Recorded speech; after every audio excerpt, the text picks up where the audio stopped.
Bueno, arrancamos con teoría crítica. Si en algún momento me trago o estoy medio confundido, me chupo un huevo, voy a seguir explicando, ojalá se entienda. Voy a pasar para este lado. Yo esta teoría lo que propongo es analizarla desde cuatro perspectivas. Primero todo lo que corresponde a lo relativo a la teoría, el contexto y a todo eso. Y después tres partes principales que tiene, que es después donde se entrelazan. Primero, la sociedad, entendida como un todo, el individuo receptor, sumamente pasivo, y la industria cultural. Como podemos ver, teoría crítica es diametralmente opuesta a la teoría funcionalista. La teoría funcionalista dice la teoría crítica es administrativa, porque funcionaba para la Mass Communication Research. Ellos le pagaban a los investigadores para que hagan una teoría en base al modelo de sistema que ellos querían defender. La teoría crítica se opone totalmente, no es de la Mass Communication Research, es de la Escuela de Frankfurt. Tiene dos partes, una hecha en 1920 y otra en 1950. Hay otra de los 70, pero bueno, esa no importa, son ampliaciones.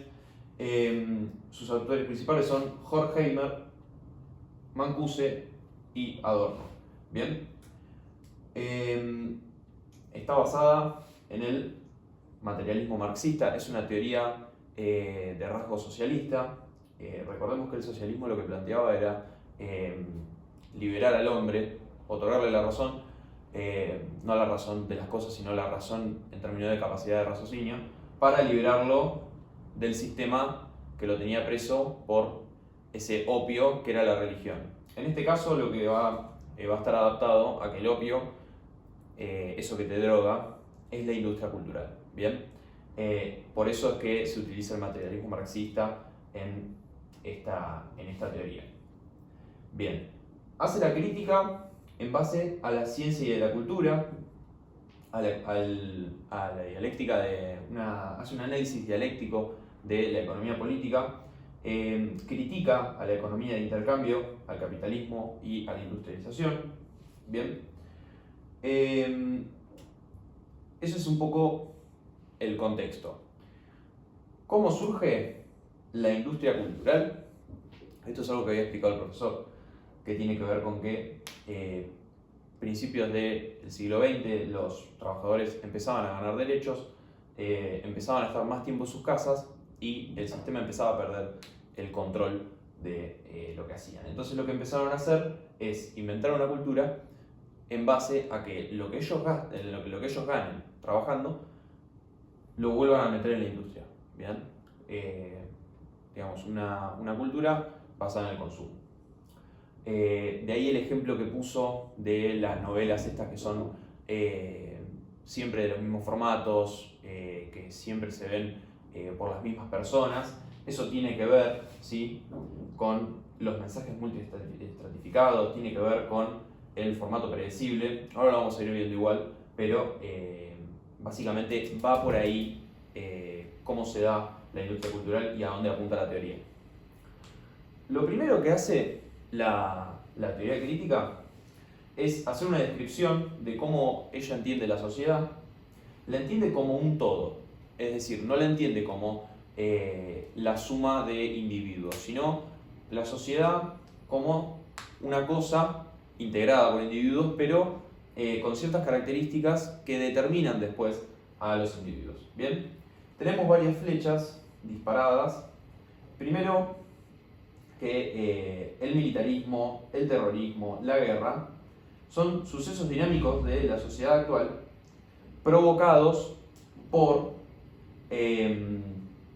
estas relaciones productivas inadecuadas que tiene la sociedad actual. ¿Bien? Se opone diametralmente al funcionalismo porque el funcionalismo lo que dice es que hay condiciones y hay funciones que están dadas, como si fuese un cuerpo humano, las cuales el mismo sistema se encarga de ir regulando. La teoría crítica lo que propone es romper con ese sistema que el funcionalismo defiende o busca explicar cómo hacer que funcione. Entonces, va a decir que la organización de la sociedad como un todo depende de cómo son las instituciones sociales. Está bueno ver el significado de institución, que es ese conjunto de normativas que después tienden a un objetivo. Y estas instituciones sociales, que en definitiva hacen a la sociedad, fíjate que están rodeadas de normas, de verdades, y justamente hacen a la sociedad como un todo. Entonces, crean la cultura y crean el comportamiento colectivo. Lo que iba a decir la teoría funcionalista es que eran factores que estaban dados, como que eran naturales. Lo que dice la teoría crítica en oposición a esto es que son prefigurados. ¿Qué quiere decir? Que todo lo que se hizo a lo largo de la historia se hizo gracias al hombre. Es decir, este hombre con todas las características que tiene, que está alienado, que es impotente, es decir, no tiene capacidades, que es pasivo y todo eso, eso es un tema de ahora, pero después todo lo que se ha hecho, la cultura, digamos, la plantea como una construcción de la sociedad. Entonces, la crítica va en que hay que liberar al hombre de ese sistema que proponía el funcionalismo y básicamente hacer una reorganización de estas instituciones sociales. ¿Bien? ¿Hasta ahí vamos bien? ¿Qué es esto de acá? Reorganizar. Volver a prefigurar un sistema para el individuo basado en la razón. Una razón que está en crisis en este mundo. ¿Bien?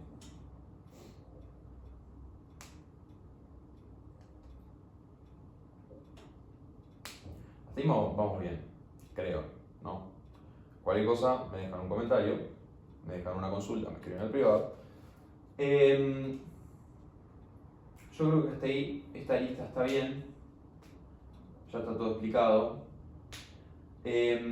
Vamos a proceder a explicar el individuo receptor.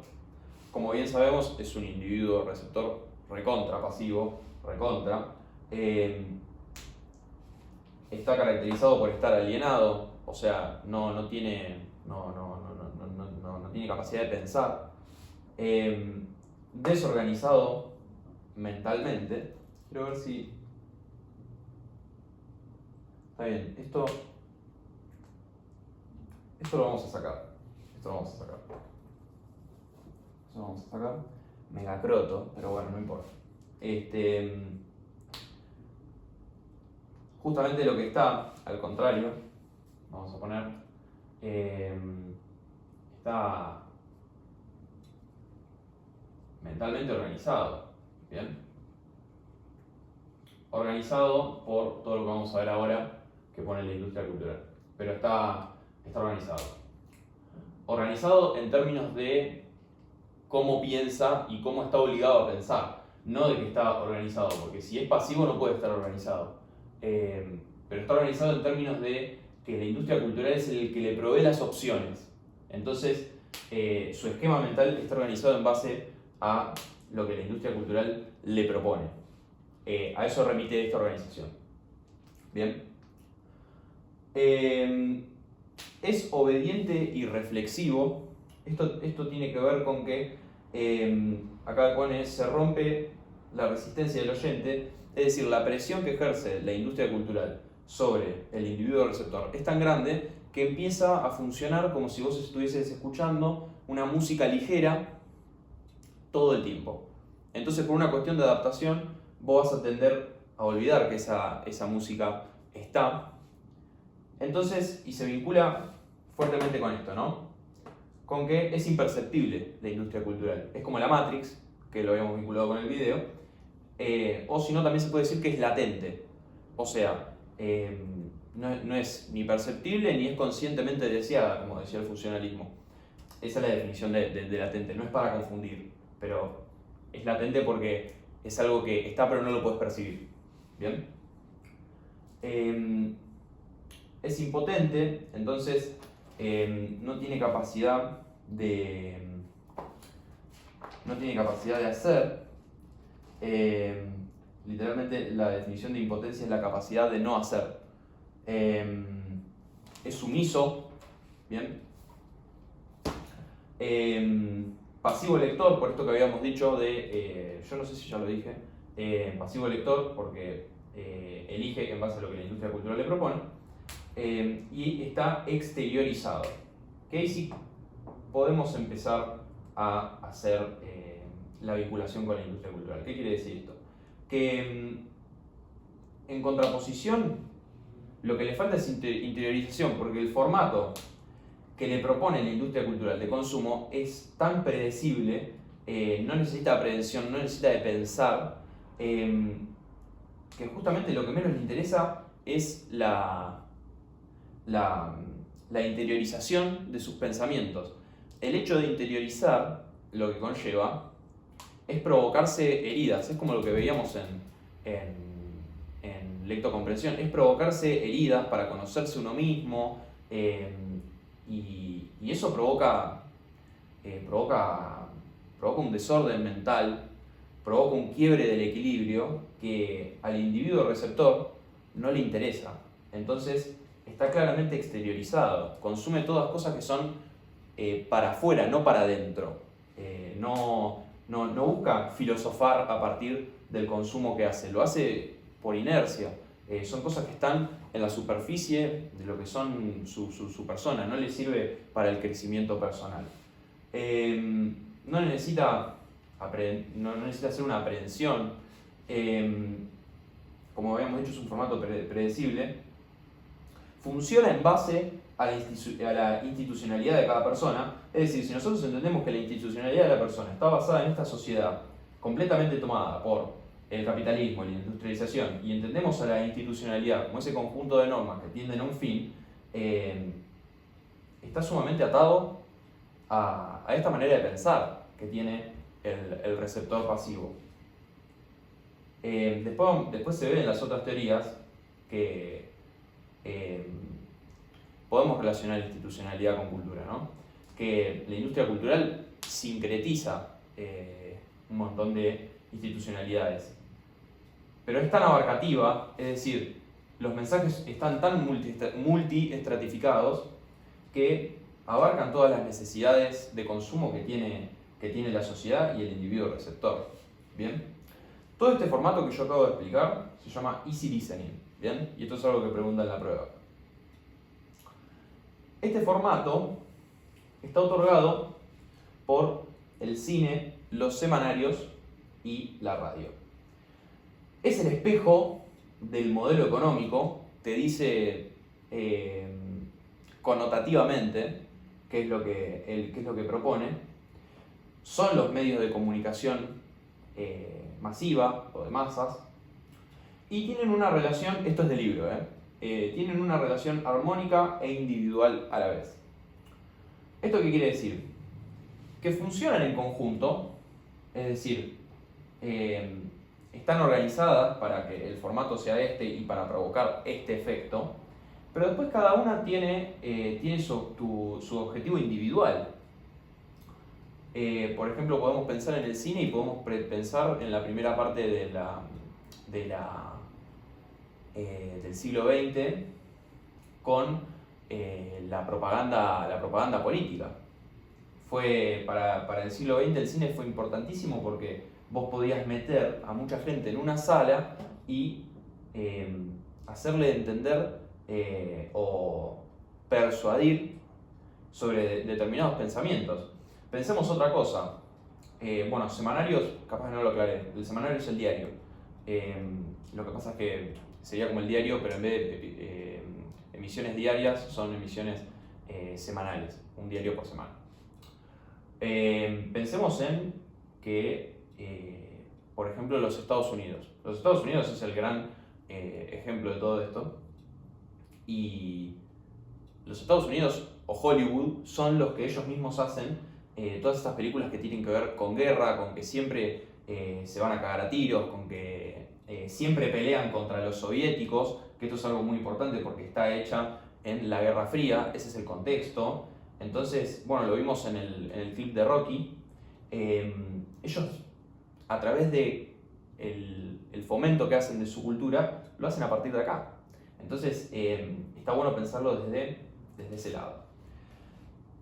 Fomentan el cambio, es decir, sacan productos nuevos todo el tiempo, diciendo que cambiaron, pero realmente lo que fomentan es el beneficio. El caso más común es el de los iPhone, que con relación al anterior modelo es bastante parecido, casi igual, cambian en algunas cosas, y te fomentan y te dicen, che, mirá que esto es realmente beneficioso para vos.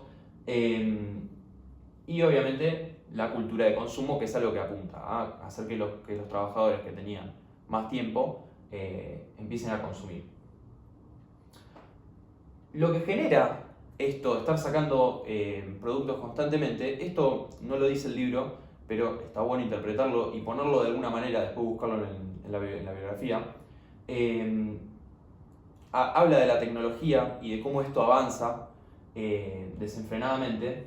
Es decir, la industria cultural va a ser una demanda tecnocrática muy fuerte, bastante acelerada, lo que provoca después que todos los productos que salen no tengan un sustento ético y moral. Volvemos a lo mismo, crisis de la razón, no nos importa el sustento ético y moral. Siempre pensamos, no, mirá que el nuevo iPhone, mirá con lo que vino, pero no en lo que eso supone. Hace avanzar a la ciencia, lo que critica, y a la tecnología de una manera que no le corresponde. Y los trabajadores que trabajan en la industria cultural lo justifican a partir de que tienen que sustentar el negocio. Bien. Bueno, es ubicua, está bueno relacionarlo con esto, ¿no? Que ya habíamos dicho, que es imperceptible, que es como la Matrix, cuando Morfeo dice que la Matrix es todo, que solamente tenés que poder verlo, que solo pocos pueden acceder a verlo, que es a través de la razón, por lo que dice la teoría crítica. Me voy a pasar para este lado. Y esta cultura de consumo lo que plantea es una estrategia de dominio y estereotipación. Y ahí ya nos metemos en el género, ¿sí? Acá ponemos: ninguna actividad puede prescindir de ellos, es decir, de los estereotipos. Está muy bien hecha la industria cultural, porque esto no lo dice el libro, pero está bueno entenderlo. La cabeza del humano hace estereotipos y no los hizo a partir de la industria cultural, siempre los hizo. Eso se llama economía cognitiva, que es algo que yo pongo acá, que repito, no lo toma, no tiene nada que ver con la bibliografía, pero está bueno entenderlo, que el cerebro tiende a encasillar siempre a una persona respecto de determinadas características, porque es más fácil para el cerebro. En vez de ponerse a razonar los aspectos denotativos y connotativos de lo que la persona me propone, es más fácil asignarle un estereotipo que estar haciendo justamente eso, ¿no? Entonces, toda la estrategia de dominio es en base a eso. La industria cultural te dice cuál es el sueño americano, cómo es el estereotipo de la mujer, cuál es el estereotipo de hombre, el estereotipo de casa, cómo se ve en los Estados Unidos. Yo voy a tomar a los Estados Unidos como ejemplo porque es el claro caso. Impide el caos organizativo, es decir, quiere impedir esto, la desorganización mental, porque justamente quieren que estén organizados, quieren que estén así en filita, consumiendo todo el tiempo. ¿Y qué relación tiene que sigan consumiendo y esto del estereotipo? Que básicamente si vos te salís, estás afuera de todo esto, y todo el mundo está dentro. Y volvemos al concepto de masa, que no es tan importante porque se plantean otras cosas, pero recordemos que la masa suprime todo lo que es distinto a ella. ¿Bien? Después, genera expectativa, volvemos a lo mismo. Vos, a través de un estereotipo, vos más o menos sabés con qué te puede salir una persona, o qué podés esperar de tal situación, qué podés esperar si yo tengo un trabajo, si yo sigo determinados mecanismos, ciertas institucionalizaciones. Es una forma rígida, eso es un estereotipo, es una forma rígida, son características determinadas, es como una caja, es rígido. Todo lo que está ahí adentro está ahí. Y es predecible. Y acá podemos hilar la predecibilidad. ¿Dónde estaba? Formato predecible. Bueno, esto. Fíjense cómo todo tiene que ver. La estrategia de dominio tiene mucho que ver con la predecibilidad. Y con esto también, que lo habíamos puesto, con la falta de interiorización. La persona dice, pero ¿qué me voy a poner yo a consumir algo que me puede llegar a generar un dolor, un desorden en la mente? Si yo puedo estar mirando todo el tiempo las novelas que a mí me gustan, puedo estar consumiendo lo que a mí me gusta consumir, entonces pasa a no tener sentido. Lo que importa es la predecibilidad. Bueno, creo que está bastante explicado. Para mí es más fácil explicarlo de esta manera, como en 4 partes. Lo relativo a la teoría, la sociedad como un todo, el individuo y la industria cultural. Aclaración, está bueno entender a la industria cultural como una máquina que gira sobre su propio eje. Es decir, es algo que no para. Vamos a ver si me olvido de algo. Bueno, lo que propone la teoría crítica es penetrar el sentido de los fenómenos estructurales de la sociedad contemporánea. Los fenómenos estructurales son estos. Yo espero que se vea bien y espero que se esté grabando, porque en una de esas se me corta. Creo que andamos bien. Bueno, en los hechos socialmente prefigurados, que era lo que habíamos destacado acá, la prefiguración de las instituciones sociales, tenemos una pata, que es el objeto, y tenemos una pata que es la del órgano receptivo. Objeto, órgano receptivo. Si nosotros queremos entablar una relación, podemos entender que si fuesen una pareja, este miembro de la pareja absorbió totalmente a este. Este prefigura, determina y define al individuo receptor. Volvemos a lo mismo, es pasivo lector. Todo lo que hace el individuo receptor es en base a lo que él le propone. Entonces, creo que esto ya está.